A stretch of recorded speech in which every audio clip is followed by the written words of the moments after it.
Assalamualaikum warahmatullahi wabarakatuh. Salam, Om Swastiastu, Namo Buddhaya, Salam Kebajikan untuk kita semua. Jadi pada kesempatan kali ini saya akan membahas terkait integrasi pendidikan politik formal dan informal dalam mengembangkan gerakan mahasiswa yang berkelanjutan. Jadi di sini saya mengambil tema gerakan mahasiswa ya.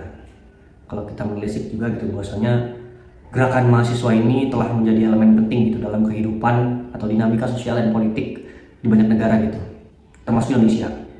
Karena mahasiswa sebagai kelompok intelektual muda gitu yang mendapatkan akses pendidikan itu bisa mendorong daripada perubahan sosial di masyarakat itu sendiri.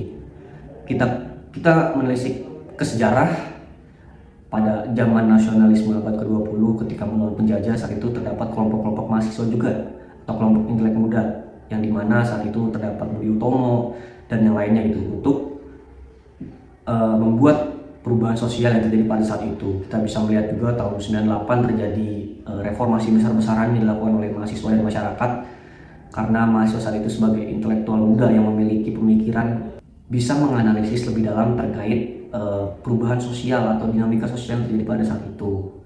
Nah, karena itu mahasiswa saat itu menginisiasi untuk adanya reformasi pada tahun 98. Kita ke masa saat ini, saat 2020 terdapat gerakan mahasiswa menentang Undang-Undang Cipta Kerja atau Omnibus Law ya.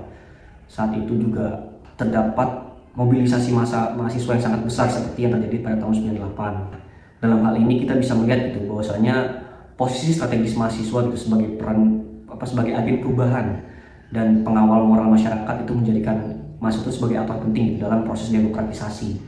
Nah, itu sedikit sejarah gitu ya, dimana mahasiswa sebagai pendobrak, sebagai gerakan yang berfungsi gitu untuk mengatasi kebutuhan dalam kehidupan politik nasional gitu dan mendorong perubahan menuju demokrasi yang lebih inklusif gitu. Nah, masalah utama yang saya garis bawahi dalam jurnal ini yaitu bagaimana terjadi kesenjangan antara pendidikan formal dan informal, yang dimana pendidikan formal yang memberikan teori atau konsep-konsep politik atau sosial tetapi sering kurang dalam hal praktisnya itu atau tidak aplikatif karena mungkin teori-teori yang diberikan itu tidak sesuai daripada yang terjadi di lapangan. Sebaliknya pendidikan informal yang biasanya dilakukan di dalam organisasi mahasiswa itu lebih aplikatif gitu.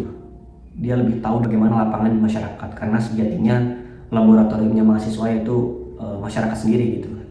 Nah, di sini kita akan membahas bagaimana integrasinya pendidikan formal dan informal dalam mengembangkan gerakan mahasiswa yang berkelanjutan gitu. Jadi dalam jurnal ini terdapat 4 poin penting gitu. Yang pertama tuh ada integrasi pendidikan politik formal dan informal gitu.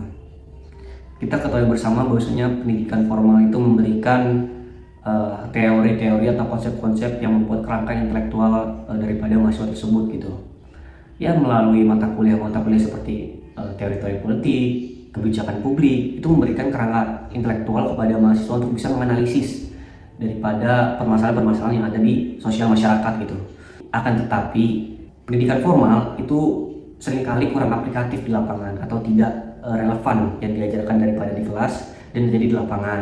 Nah, di sini diperlukan integrasi daripada pendidikan informal yang biasanya dilakukan di organisasi-organisasi kemahasiswaan, baik itu intra-universitas ataupun ekstra-universitas. Seperti di intra sendiri terdapat BEM, himpunan, dan di ekstra sendiri terdapat beberapa organisasi seperti HMI, GMNI, kalau di Untirta itu ada UMC, dan lain-lain banyak lah. Nah, organisasi kemahasiswaan ini tuh memberikan keterampilan atau pengalaman praktis gitu, seperti mengasah keterampilan advokasi dan kepemimpinan gitu, dimana ini bisa melengkapi daripada pendidikan formal yang mengajari kerangka teoritis atau konsep intelektual yang akhirnya diimplementasikan melalui pendidikan informal yang biasanya dilakukan di organisasi kemahasiswaan. Nah, itu hasil daripada integrasi ini tuh bisa mengatasi kesenjangan teori dan praktik, memperkuat solidaritas kolektif juga gitu, dan meningkatkan efektivitas daripada advokasi mahasiswa tersendiri gitu. Itu poin pertama. Poin kedua daripada pembahasan ini yaitu bagaimana literasi digital itu sebagai faktor kunci gitu, faktor sentral itu, dimana dalam hal berkelanjutan gerakan mahasiswa, literasi digital itu sangat diperlukan gitu. Nah, kenapa literasi digital ini sebagai faktor kunci gitu? Karena di zaman sekarang, di era 5.0, di mana media sosial itu sangat masif dan sebagai kehidupan kedua daripada kehidupan sosial seseorang gitu, itu sangat penting gitu sebagai faktor kunci gerakan mahasiswa yang berkelanjutan. Kita bisa melihat lah contoh-contoh kasus seperti penggunaan media sosial sebagai hal mobilisasi massa atau advokasi gitu, seperti yang Undang-Undang Cipta Kerja tadi melalui tagar reformasi di korupsi gitu. Nah, hal-hal seperti itu bisa membangun kesadaran mahasiswa dan bisa juga memobilisasi mahasiswa gitu atas keresahan-keresahan yang terjadi di dinamika sosial politik tadi gitu. Nah, itulah keuntungan daripada penggunaan digital gitu. Karena yang tadi saya sebutkan bisa memobilisasi massa, mengasah kemampuan mahasiswa melawan disinformasi, dan membangun narasi yang strategis gitu di media sosial untuk melawan daripada hoax-hoax yang terjadi gitu di media sosial atau digital itu. Tapi terdapat beberapa tantangan juga gitu, seperti polarisasi internal gitu dan penyebaran hoax. Polarisasi internal sendiri ini kita bisa melihat pada demonstrasi Undang-Undang Cipta Kerja. Di situ terdapat dua pendapat. Yang pendapat satu mengatakan bahwasanya ketika aksi massa atau gerakan sosial yang terjadi di lapangan itu hanya kepentingan politik. Yang satu mengatakan lebih baik penggunaan media sosial saja gitu, karena media sosial lebih masif juga, tidak usah lapangan karena ada kepentingan politik dan segala macam gitu. Nah, hal-hal seperti ini menjadi tantangan gitu, dan penyebaran hoax juga sangat banyak sekali. Nah, makanya diperlukan literasi daripada dua institusi tadi, yaitu pendidikan formal dan informal, untuk memberikan pendidikan atau literasi digital kepada mahasiswa agar gerakan mahasiswa ini berkelanjutan ke depannya. Nah, itu poin kedua.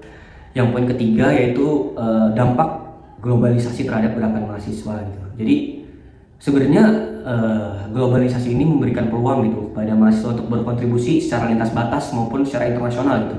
Seperti kasus-kasus perubahan iklim atau kasus-kasus ras ataupun konflik-konflik yang terjadi di Timur Tengah gitu. Itu bisa memberikan kita kontribusi secara mendalam gitu melalui era globalisasi ini. Kita bisa melihat kemarin ada tagar-tagar seperti Black Lives Matter. Itu isu lokal di Amerika tapi bisa mendunia, bahkan seluruh dunia bisa berkontribusi dalam isu-isu tersebut gitu, karena pengaruh dampak daripada era globalisasi ini gitu. Tapi globalisasi ini memunculkan tantangan baru gitu daripada gerakan mahasiswa atau kehidupan mahasiswa gitu, seperti budaya-budaya baru yang masuk ke Indonesia melalui globalisasi ini. Itu bisa memberikan tantangan seperti sifat-sifat mahasiswa yang lebih pragmatis atau individualis, jadi bisa melemahkan semangat atau solidaritas kolektivisme daripada mahasiswa tersebut.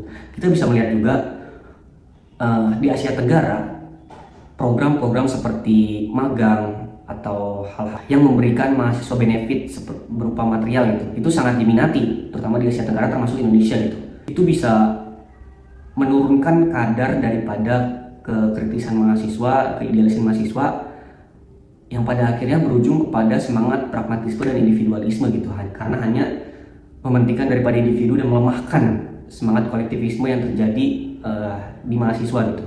Jadi solusinya itu pendidikan politik formal maupun informal gitu, membantu mahasiswa ini memahami dinamika global dan menghubungkan gerakan global ke kebutuhan lokal gitu. Contohnya seperti ini, ketika pendidikan formal memberikan analisis terkait kebijakan global seperti perjanjian Prancis, perjanjian terkait isu-isu lingkungan atau iklim gitu. Nah, di organisasi kemahasiswaan itu bisa dianalisis atau diaplikatifkan melalui gerakan kolaboratif, karena kebijakan global itu bisa terintegrasi oleh kondisi di lokal atau nasional itu sendiri gitu, karena kita tahu kebijakan iklim itu ya global gitu, dan kita sebagai warga Indonesia juga terdampak daripada kebijakan tersebut gitu. Nah, ini perlu adanya pikiran politik yang lebih luas lah daripada hal tersebut untuk melawan daripada tantangan dinamika yang ada di era globalisasi ini, seperti itu. Nah, yang terakhir, yang keempat, itu dalam pengintegrasian ini diperlukan kolaboratif atau kolaborasi antar kelompok mahasiswa gitu. Solidaritas lintas organisasi ini, lintas kelompok mahasiswa ini bisa membuat daripada gerakan mahasiswa itu berlanjut ke depannya gitu. Tetapi akan ada beberapa tantangan gitu ketika memang ingin memberikan kolaborasi antar kelompok mahasiswa. Yang pertama tuh kayak ada perbedaan ideologi gitu, karena kita tahu setiap kelompok atau organisasi mahasiswa itu ideologi yang dipegang itu beda-beda. Ada ideologinya yang Islam, ada ideologinya yang sosialis demokratis, ada ideologinya nasionalisme, banyak gitu. Nah itu kadang membuat tantangan kolaborasi antara mahasiswa ini menjadi susah gitu. Dan juga ada beberapa perbedaan strategi gitu yang ini jadi penghalang untuk kolaborasi ini gitu. Nah, untuk menghadapi tantangan kolaborasi antar kelompok mahasiswa ini, saya sendiri pernah belajar di organisasi saya, yaitu Untirta Movement Community, yaitu diajarkan beberapa pendekatan strategis untuk menumbuhkan semangat solidaritas dan kolaborasi antara kelompok mahasiswa, yaitu melalui rumus CS plus CE sama dengan gerakan mahasiswa gitu. CS yang dimaksud ini common sense atau keresahan bersama gitu. Ketika mahasiswa mendapatkan keresahan bersama atas isu-isu sosial, atas mungkin kebijakan pemerintah yang tidak tunduk kepada rakyat, itu tumbuh keresahan atau akar daripada naluri mahasiswa untuk bersatu gitu, karena keresahan yang sama tadi gitu. Nah, CE yang dimaksud ini common enemy gitu. Common enemy yang di sini yang saya maksud itu musuh bersama. Ketika ada isu sosial atau isu-isu seperti korupsi, nepotisme, dalam rumus CE ini kita harus bisa menganalisis aktor utama daripada permasalahan tersebut. Nah, kita ambil contoh pada reformasi 98 atau gerakan mahasiswa tahun 98. CS atau common sense yang dimaksud ini keresahan mahasiswa dan masyarakat berakar daripada pemerintahan Soeharto yang otoriter, yang membuat daripada pelanggaran hak asasi manusia, kebebasan berpendapat, bahkan kesenjangan antara sosial dan ekonomi masyarakat gitu. Itu common sense yang berakar daripada seluruh mahasiswa, kelompok mahasiswa dan masyarakat. Itu menumbuhkan rasa solidaritas dan kolaborasi antar semua itu atas keresahan itu. Nah, ketika ada common enemy atau musuh bersama yang bisa menjadi tujuan daripada mahasiswa dan masyarakat untuk melakukan gerakan mahasiswa atau sosial, saat itu pertama atau aktor intelektual daripada masalah tersebut yaitu Soeharto gitu dan lingkaran kekuasaannya. Makanya ketika saat itu gerakan mahasiswa itu sangat efektif dan kolaboratif gitu, karena memang CS dan CE itu sangat dipakai gitu. Nah itu 4 poin tadi gitu untuk bagaimana pengintegrasian pendidikan politik dan formal ini dalam mengembangkan gerakan mahasiswa yang berkelanjutan gitu. Jadi implikasi daripada penelitian ini, kombinasi pendidikan formal dan informal itu bisa membuat solidaritas kolektif, meningkatkan efektivitas advokasi yang saya sebutkan tadi. Pendidikan formal atau institusi formal memberikan kerangka atau konsep, dan informal itu lebih kepada implementasinya atau lebih aplikatif. Nah, tapi di sini kita perlu pengintegrasian daripada misalkan universitas dan organisasi kemahasiswaan dalam hal melakukan advokasi kebijakan, karena sejatinya yang saya sebutkan mahasiswa sebagai penjembatan daripada aspirasi masyarakat kepada pemerintah itu sebagai agent of change, sebagai moral force gitu. Karena lebih sering disebut sebagai kekuatan moral daripada kekuatan politik gitu, karena mahasiswa di sini kan memberikan aspirasi moral kepada pemerintah atas hal yang dibutuhkan kepada masyarakat gitu. Nah, itu sedikit uraian daripada jurnal saya gitu. Mungkin kekurangan daripada penelitian ini yaitu karena penelitian ini berbasis studi kepustakaan atau studi literatur, sehingga kurang data-data empiris gitu daripada hal yang terjadi langsung. Jadi ini perlu pengujian lebih lanjut lah untuk memvalidasi temuan yang saya temukan ini gitu. Ya mungkin sedikit saja penyampaian review jurnal dari saya, kurang lebihnya mohon maaf. Wassalamualaikum warahmatullahi wabarakatuh.